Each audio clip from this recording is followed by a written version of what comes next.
L'étude de faisabilité dans laquelle on s'est engagé concernait un détecteur ou un mode de détection dual, c'est-à-dire une détection simultanée des rayons X et de l'infrarouge à courte longueur d'onde.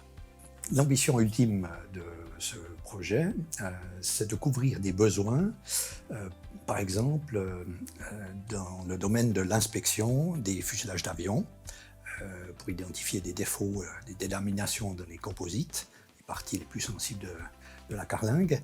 Et puis, par exemple, une autre application vient de la fabrication additive métal sur métal avec faisceau d'électrons.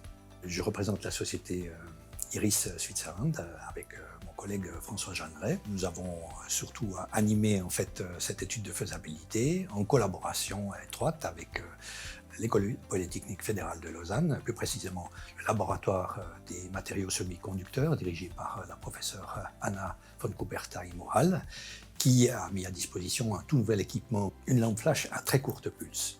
Et puis, nous avons aussi bénéficié du soutien de l'EMPA, plus précisément le laboratoire du professeur Patrick Hoffmann, laboratoire pour les processus avancés de traitement des matériaux.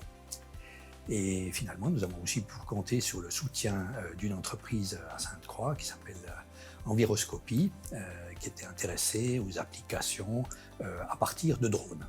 La collaboration, je m'empresse de le dire, c'est extrêmement bien passé. La plus grande difficulté, c'est d'organiser bien le projet et puis d'avoir les bons partenaires pour exécuter le projet.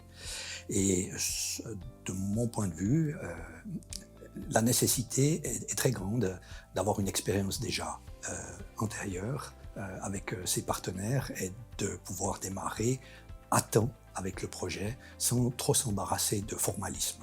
À partir des résultats positifs que l'on a obtenus, à savoir la démonstration qu'on pouvait obtenir une couche de germanium après recuit tout à fait impeccable, sans avoir à endommager la circuiterie électronique sous le détecteur, eh bien, on peut envisager de placer en fait, d'autres projets dans le cadre du Microtech Booster, puisqu'il y a d'autres études de faisabilité qui doivent être terminées avant de pouvoir aller plus loin.